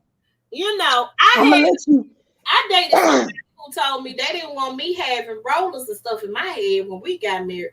I said, nigga, how you think these curls gonna stay? I have Kunta Kinte hair. It has to be curled up at night. What are you saying? Keep going. Go ahead. I mean, now my thing is, okay, you don't want me to wear no bonnets. You're gonna get my hair done every day. You're gonna pay for it every day, and we're gonna see by the end of the month how you gonna fare with that money. Because I'm not doing it. In order for me to keep my hair up, I have to roll it up. I have to tie it down. It has to be in satin so that my hair won't fall out. So I can't get any type of thing. It's gonna be in a scarf. It's gonna be in a satin bonnet. And sir, give me some satin pillows while we're at it. Like, I can't understand how you thought that you was gonna live with it. It is some men that don't like that, and I don't understand. You know what I'm saying? Maybe they single. I don't know. But guess what's going on? That's probably why they still single. Probably. But guess what's going on my head when I go to bed? A bonnet, because I want my hairstyle to be preserved and to stay as long as possible before it's time for me to get my hair done again. I remember when I used to work part, like it was a temporary position because I was a temp. Yeah. It was at First Horizon. It was First Tennessee, but also First Horizon. Right. And it was this one girl that I worked with. And she was talking about how she always wear makeup. She wash her face every day, but at night she keeps her makeup on, and she doesn't wear her bonnet. She always have to look sexy for her husband. I'm like, that seems like that's a lot of hard work. She was like, I just don't do it. I make sure, I just have to make sure that I'm always looking good for my husband. Even when I'm in the bed, I don't have a bonnet on. That's not sexy. I'm like, you know what? Sometimes it reminds me. Beauty sleep is everything to me. I got to have my beauty sleep. My sleep is 7 to 8 hours. I don't care nothing about looking any kind of sexy, because when I wake up in the morning, I'm going to be refreshed. That's all that matters. So, remember that episode on A Different World where Whitley thought that something was going on in their marriage? Mm-hmm. And she had like face cream on her face and she had rollers in her hair, and she got up. She took all that off, put on a little makeup, freshened up, brushed her teeth, and laid back in the bed. Right. Laid back in the bed and laid her hair out from the pillow and stuff. So she looked like a little angel or something. So when Dwayne, and she did it before Dwayne Wayne's alarm went off, so she could look that way before he left for work. And what did he do when he woke up? Okay, I can't kiss you guys. Thank you very much. Listen, if that man loves you, he gonna take you with the rollers, with the bonnet, with the scarf, with the whatever he got to take you with. I'm not going more than if one night we have some fun and I too tired to put my bonnet on, that's one thing. Okay.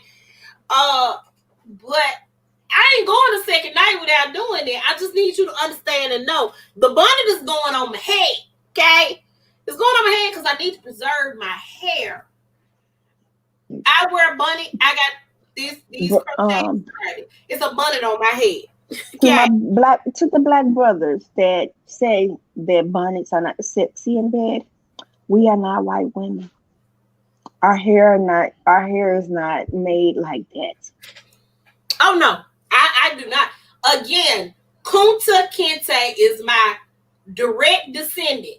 Okay, I think I'm Kunta Kinte's brother descendant, because I be telling folks all day I got 4Z hair, especially when it comes to the gel. I put some gel on it, my hair lasts and back up. Listen, I ordered this edge control that's supposed to stay on for 3 days. That edge control go last night. We was outdoors. Okay. It was muggy, yeah. Go ahead. It also rained. Okay. I didn't have nothing to put on my head. This lady had on, when we was outside, it was a lady that had on a shower cap. I was like, really, ma'am? But she had that shower cap on and her hair did not get messed up in the rain. You know what? I invest in a hair brella.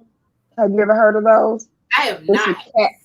It's a cap, and it's supposed to keep your hair dry. It does it. It does it. Hair brella, and it just looks like a regular cap. And you put it in your hair. Put it on your hair. Standing outside waiting on someone great to perform on the stage, and I'm in the ring. And then it has a visor too, so you good. Okay, yeah. Hold on. Okay. Go ahead, talk. So yeah, I just think we need to mind our business. I believe that. Monique, you just started back getting in the good graces of the people. And again, I love Monique. I do. Girl, this is one thing I don't think you should comment on. Black on black crime, I'd be okay with you commenting on. The white on black crime, I'd be all right with you commenting on. But this right here, oh, okay. Oh, okay, I need to get one of them. And then it's like it's a satin cap inside. Let me invest in that, man. Okay. And then you have this right here to kind of like tighten it up. Mm-hmm. That's dope. I like that. But I just really think that we need to mind our own business. Just mind your own business. You know what? Folks got so much to say. Everybody got an opinion about stuff. You know, I mean, we got opinions too. But yeah. Girl. We need to get paid for our opinions, though.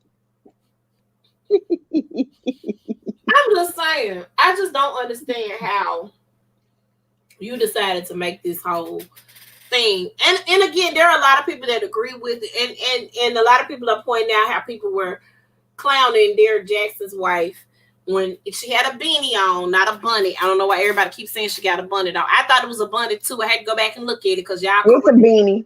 It was a beanie. But I'm like, come on now. Y'all clowned her. But now they're mad because they're saying, hey, don't wear no bunny in public. No, I think we clowned the girl because of what she had on, period. Oh, no. There were women. No, I'm not talking about us. I'm talking about there were women on other in other platforms and other posts that were clowning her, talking about she got a bunny on her head when it was actually a beanie.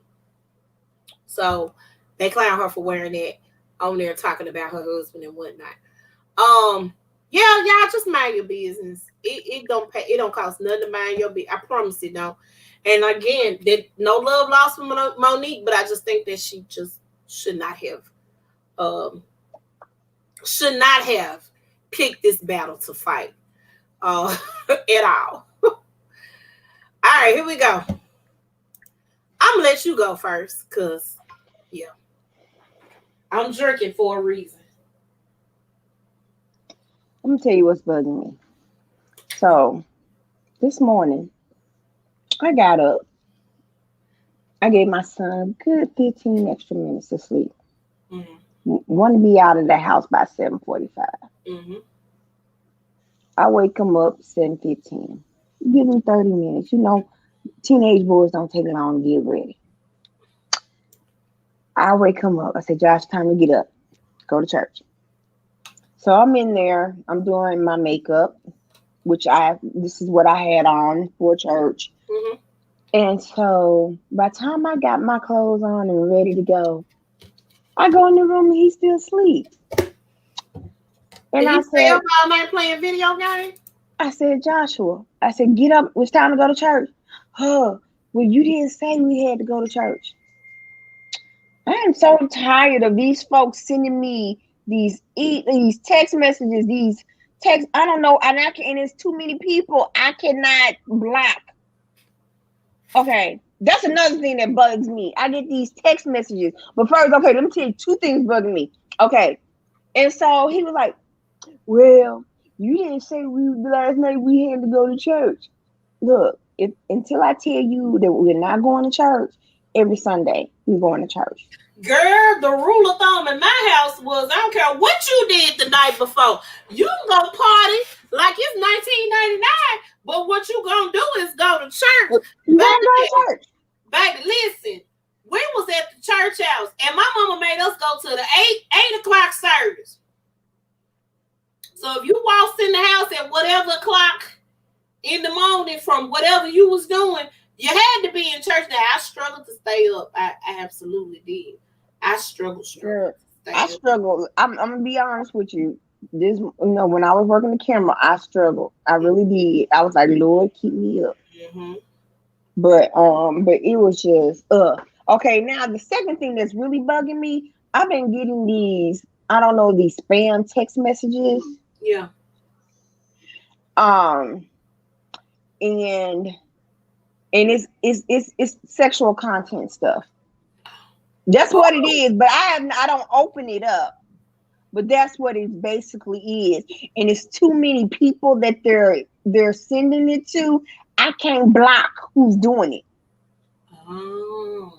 So every time I'm getting these text messages, it's off the chain, back to back to back to back to back. What if you call your phone company? Because your phone company just, I don't know. I'd be blocking. I might have to call them and see.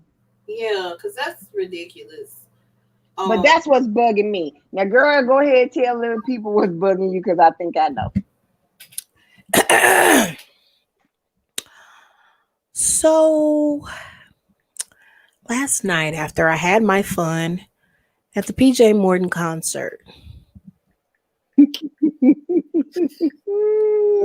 I parked in one of those parking lots where you have to pay for parking. Did that. I followed the rules. I did what I was supposed to do. I parked in a parking spot. There were lines around my car.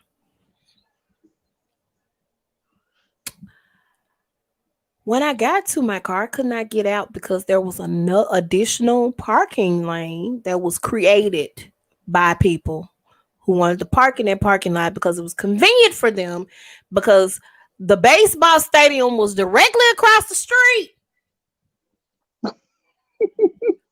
from the parking lot. I did not know who to call because there was not a tow company listed to call to tow these cars so I can move my car. I was blocked in for almost 2 hours before. I wonder, did they pay? I don't even know that. I called the premium parking people who you pay your money to get the parking spot that you get.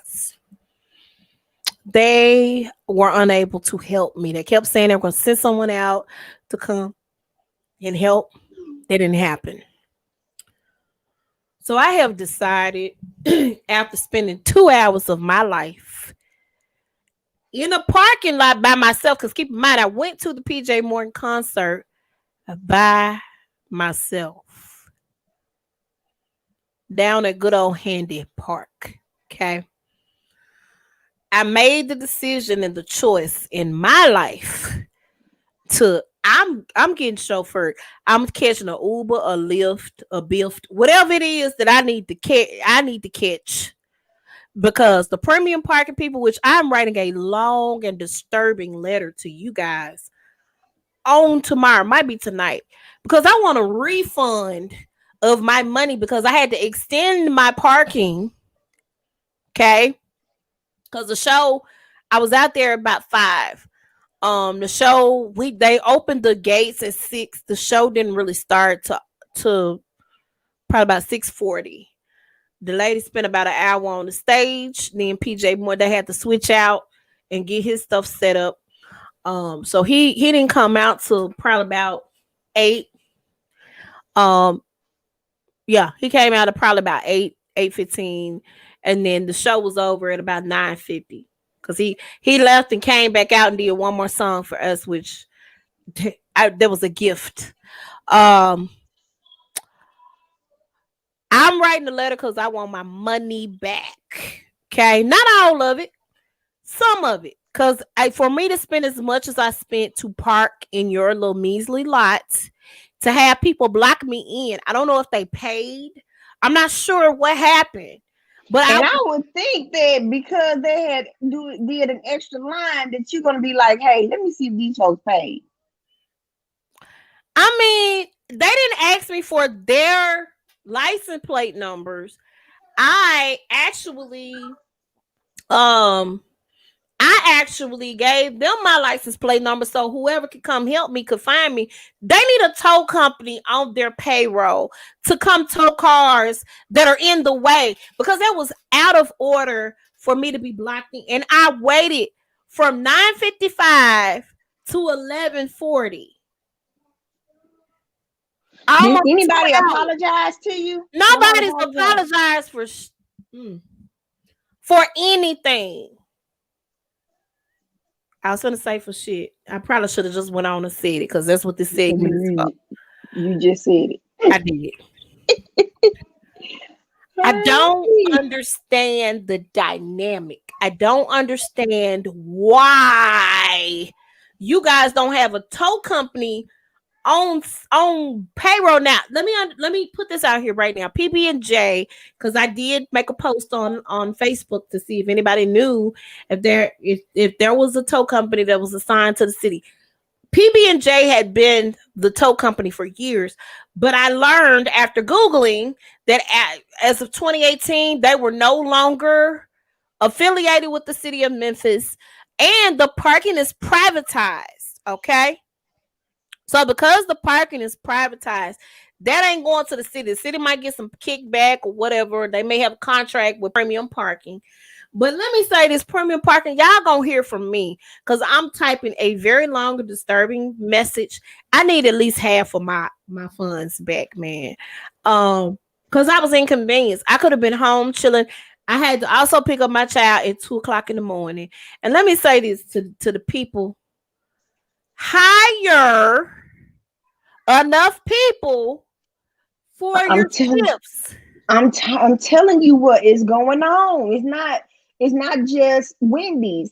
It's a lot of places that are hiring. However, people who are not working are not applying for these jobs, because why?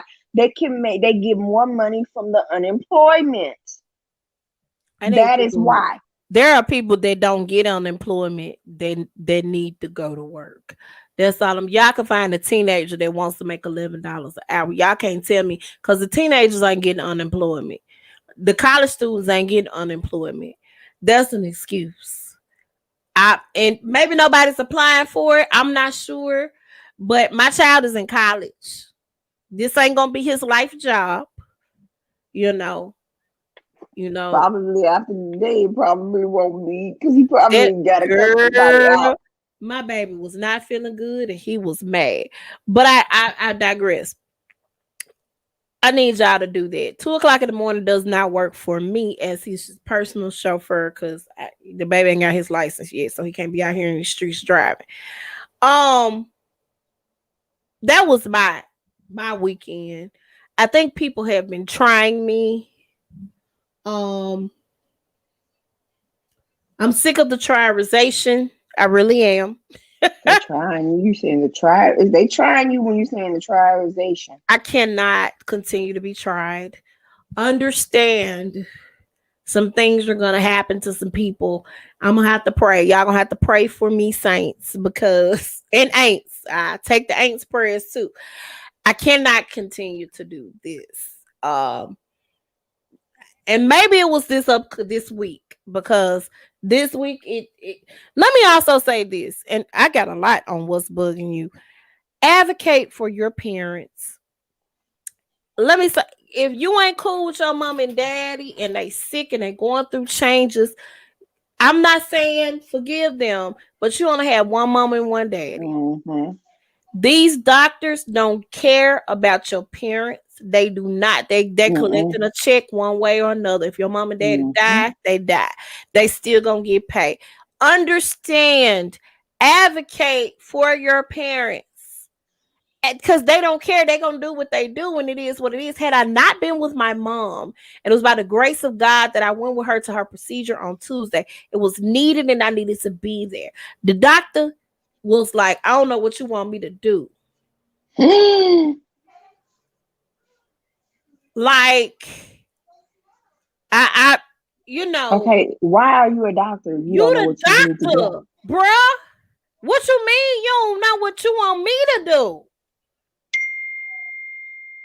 Yeah, so I know that you are practicing medicine, and I'm not discrediting all doctors, just that doctor. I don't even know her name, but y'all was gonna have to do a GoFundMe page for my bail money fund. I have money saved up for bail, but that's for just small things, not for big things. She was gonna be dragged over the counter. I was gonna drag her. That black lady saw it in my eyes that was working there. She said, "Girl, let me fix this for you." Thank you very much, ma'am, at the front desk. You helped me out. The doctor did not. Y'all stay in these doctors' tails about your mama and dad, even about your own health. We're gonna have to go on and do this episode. I've been waiting to do I it. had to do that a couple of times about my own health. Yeah, we're gonna have to get on this episode about how the medical industry treats Black people. Mm-hmm. Because it's whack.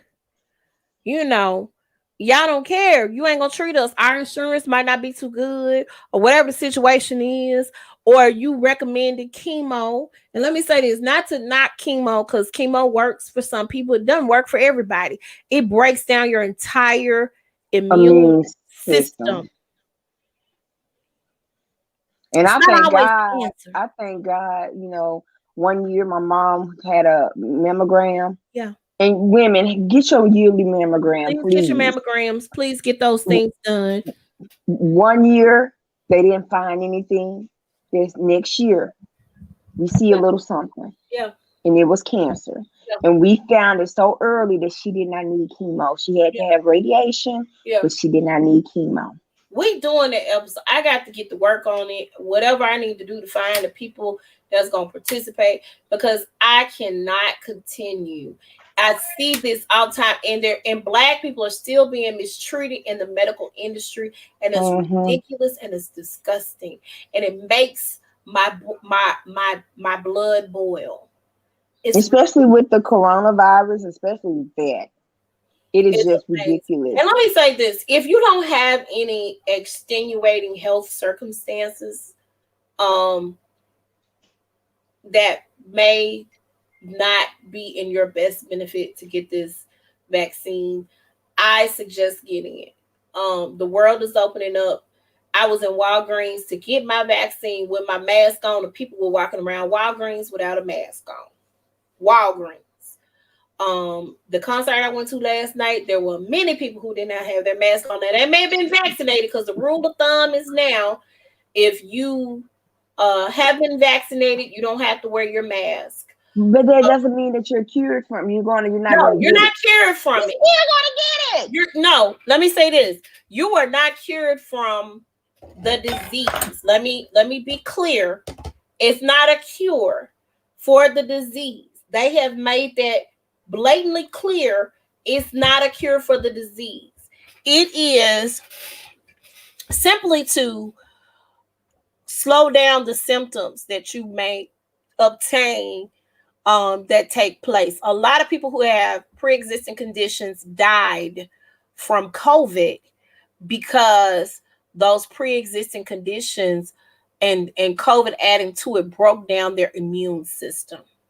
Okay, so I know a lot of people lost their parents, their aunts, their uncles, their moms, their dads. Children died. It wasn't a whole bunch of kids that died, but children died due to COVID. So I definitely want to put that out there. I'm not pushing it on anybody. If you're not comfortable getting it, don't get it. I'm not getting it. I'm not doing it. Well, no, I understand why you're not. Personally, I know why you're not. My mom was told not to get the COVID vaccine either, because she got a lot medically going on. So I'm definitely not pushing it on anybody, but I also know that she has some pre-existing conditions, and with her having those pre-existing conditions, I'm out in the world amongst people on a regular basis, and I can be around people who don't want to wear their mask. I can be around people who got it and don't say nothing, because a lot of people haven't cared about whether or not they were diagnosed with COVID or not, and they still go out in public. Right. Yesterday, I was at a wedding. It's me 3 other black people at this wedding. This is a white girl. This is a white couple's wedding. Yeah. I was outside with my mask on. Right. And I was the only one with my mask on. Now, I dropped my mask in the mud yesterday, y'all. I have several masks. I do too, but keep in mind, they're in my car. I was not walking all the way back to my car from where I was to get into the park to go. So I just kind of made sure I was in, distance from people. I dropped the mask that I took in the mud on my way to go do what I was going to do. I was like, I got my mask. Yeah, I'm doing. But Beale Street, folk didn't have their mask on. And then at the reception, folks was looking at me. Why? Because I had my mask on. Yeah. I don't care. Look at me. Talk about me. I'm that girl. I'm that girl, and I'll be that girl. I'm still gonna have my mask on. I went to Kroger today with my mask on. I had the first dose of the vaccine. I'm gonna get the second dose in a couple of weeks. I'm around people every day who don't give a damn about a vaccine. They get mad when we tell them to sign in and answer the COVID questions. Some people, we have to tell them, go get your mask because they done walked in because they don't want to wear their mask. I'm still wearing my mask. Just last night I dropped. I probably would have passed out anyway because we was dancing and singing and all that stuff. I probably would have really passed out if I had that shot on outside last night. But I dropped it. The one that I took, it was a disposable one because I was going to throw it away. I wasn't going to take any of my cloth mask out there, and it was muddy and it was a mess, and I was upset with myself for dropping it. But I had a lot to carry because I had to carry a chair because I wasn't finna be standing up, and although I stood up the whole time, but I didn't intend on standing up the whole time, and I also didn't intend on sitting in the grass, in the wet grass in the mud. I wasn't doing that either. So y'all pray my strength in the Lord, please. Please. I'm sorry, y'all. I have had a week. My week has been crazy. All right. We also just learned right before the podcast that Clarence Williams III passed. If you don't know who he is, he was the Undertaker on Tales from the Hood. Yeah. He played Prince's dad on Purple Rain. Yep. He was the militant man on I'm Gonna Get You Sucker. I'm Gonna Get You with Sucker. The white wife. And wasn't he on? What was that show in the 60s? The Mod Squad. The Mod Squad. Yeah, he was on the Mod Squad. They tried to do a remake of it. It didn't do well. It wasn't good. But he was 81. A movie. It was a movie. Right, it was a movie. He was 81 years old. So he's lived a pretty full life.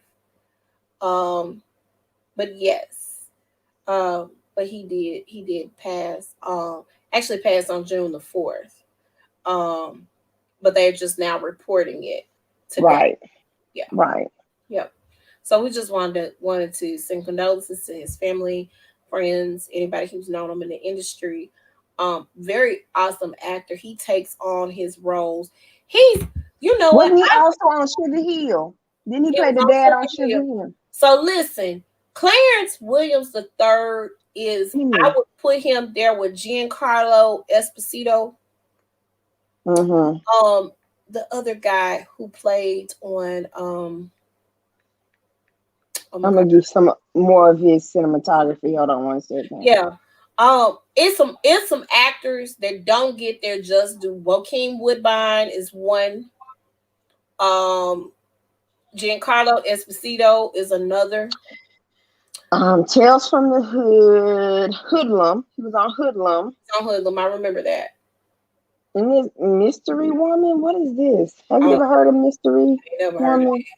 Okay. Purple Rain, Tales from the Hood, Half Baked, Reindeer Games, and he had a Deep Cover. Deep Cover. Deep Cover. He had a recurring role on Twin Peaks, on season 2 of Twin Peaks. He was on The General's Daughter. He was on the movie Sprung. You remember the movie Sprung? I remember the movie Sprung. I'm Gonna Get You Sucker, Star Trek, Deep Space Nine. The Butler. He was on The Butler. I didn't know he was on The Butler. He was on The Butler. Yes. Okay, now I gotta watch The Butler just to see Yeah, what he he was was on on. The Butler. Yeah, he was. He was on a lot of stuff. He He did has a a lot. lot. He's done some things on Law and Order. You said The General's Daughter, Legend of 1900, Jelly Roll Morton. I remember that. Was he on? What was he on Life? I don't remember him on Life. He was one of the prisoners. Okay. Yeah. Mystery Woman was on Hallmark. That's why you don't know what that is, girl. Okay. Yeah, he was Bumpy Johnson on American Gangster. I remember that. Okay, hold on. I didn't know he was on that. Yeah. Hold on. He was Bumpy Johnson. Was it on American Gangster or Hoodlum? American Gangster, he was Bumpy Johnson because he was the mentor, Denzel Washington's character on Yes. that. Okay. Denzel Washington was his driver before he became, who he was. Okay. Hold on. Why do they don't show him on there? I don't see it on this thing. Huh? Hold on. I don't see it on here. I'm on Wikipedia. I remember him as Bumpy Johnson. Okay. So I think the last thing he played in was like in 2018. And of course he's older, so maybe his health declined over the years. But yeah, we rest in peace, Clarence. Yeah. Born in New York, New York. All right. Upcoming events that we have, not us per se, but upcoming events that we know that's going on. This is something that I'm participating in as a partner. If you look at some of these flyers, my logo is on at the top for my event planning company. The Shot Glass Hour is going to be featuring Arnisha King, and the host Lily, or producer chick, his birthday is that week. So Wednesday night, let me say this, teachers, that's your last day of school. Come on down and get you a drink because I know you need it. Flo is amazing. I just tell her I don't care what you mix me up, girl. Just mix me up and I'm going to drink it. She that good. You ain't got to ask her what's in it. And it's wonderful and you're going to love it and you're going to get your buzz. Come out and get something to drink. Get something to eat. We're going to be at Smooth Living on Winchester Road, 1263 Winchester Road. Amazing food at Smooth Living. We're going to have a live artist. Tony Davenport will be doing a live painting during the show. We're also going to have Michael Jones Jr. on the massages. $5 to get started, $1 a minute after. And then we're going to have, like I said, Flo on the drinks, Smooth Living on the food, and Arnisha King is going to perform. And if you have never seen Arnisha King perform, I don't know what you're doing. That girl is amazing. She and her band are wonderful. And she comes and she puts on the show. So make sure on Wednesday, June the 16th, the last day of school, come out and enjoy this live music experience. Now, also that week on June the 20th, which is Father's Day, we are having a comedy show. And let me say this, we need vendors. We need 5 vendors. So if you are going to be a vendor, I need your money like yesterday. So we can get you locked in. But we are doing the Daddies of Comedy. This is going to be hosted by Christopher Harrell Ingram. You guys have probably seen him interact with us here on the podcast. If you are looking live or if you're listening to us, Chris is a mentor and a coach. Uncle Coach Chris is what a lot of people call him. He is a mentor. So we told him, come on, be a part of this and host the show. He is hilarious. Brian Mouthpiece Hannah is also hilarious. He's a father, and Rob Love is a father. And we're gonna have a musical guest, Tevin Lavelle, that's gonna stop by and grace us with his presence. Make sure you guys get your tickets for the show. It's $25. We will be selling virtual tickets if you can't come out and you just guys, y'all are grilling at the house and you want to watch it virtually, we're going to have it set up for that. But we also want to make sure that you guys come out. So bring your dad out to laugh at these guys. They are amazingly funny. And that is going to be also at Smooth Living, June the 20th. Doors open at 7. The show starts at 8 for both shows. Make sure you get your tickets in advance. The tickets for the Shy Glass Hour featuring Arnisha King are $10. You can pay at the door, but we would like for you to buy your tickets in advance. So make sure you guys are getting on that. Wendy, tell them how they can reach you. Well, you can reach me on Facebook. As you can see, it says Wendy Edingbourgh Smith. My Instagram page is at vlux76. My website, my Mary Kay website is www.marykay.com /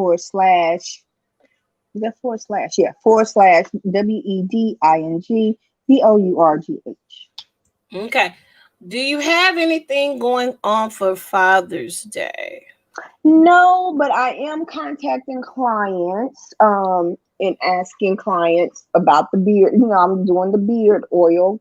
I don't have my bottle out now. It's a beard. If you have a beard or a mustache, this oil will help soften your hairs on your face. It will condition it. It will keep it smelling good. All of that good stuff. You guys, if you got a man in your life, children, if you got a father in your life, because I wish mine was alive, I would. If my dad was alive, I would definitely gift him with this. Give him something that he's gonna need. Don't give him anything that he's not gonna use. Absolutely. That's it. I'm with it. Okay. And our buddy is not with us today. I think she's taking a much needed break. But if you guys need any sex coaching, or you need any toys from her bedroom candy store, you guys can hit up Heather at Heather's Passion Academy on Facebook and YouTube, and at HeathersPassionAcademy.com on her website. Make sure you guys support Heather. And that might be something that you want to give. Y'all might need something to spice up your life. You might want to do something for Father's Day for your man. And spice it up. So if y'all need to book a session with Heather, make sure y'all get that book. You guys can reach me at Vicskeyas Faith on Facebook, Instagram at Vicskeyas. I'm sorry. On Facebook, I'm Vicskeyas Faith More. I apologize. Instagram at Vicskeyas Faith and Twitter at Vicskeyas Faith.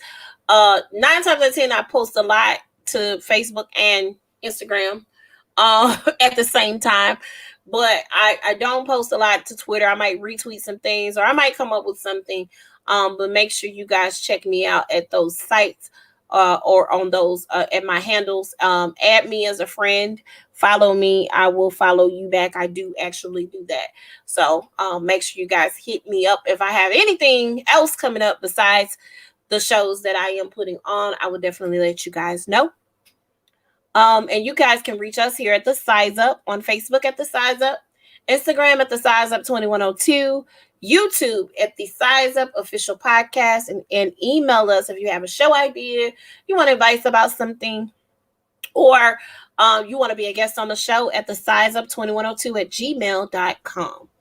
You also can listen to us on Anchor, Google Podcasts, Spotify, Breaker, Overcast, Pocket Cast, Radio Public, and SoundCloud.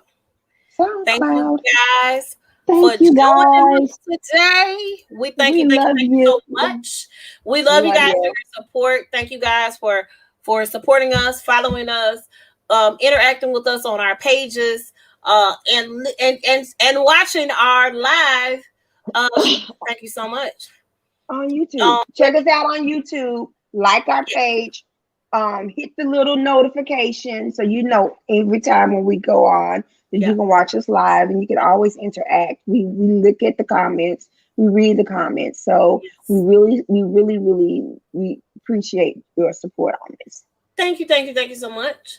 Well, we're gonna get out of here. Next week we're definitely diving into the graduates. We want to make sure that we are uplifting them So make sure if you have a graduate, and I'm going to post something from Canva onto the page. If you have a graduate, I'm sorry, I said from Canva, post something, a flyer on the page, letting you guys know we are looking for, we want to put these students on a pedestal. These young people are doing amazing things, going to college, technical school. I have some articles that I've been researching and looking at.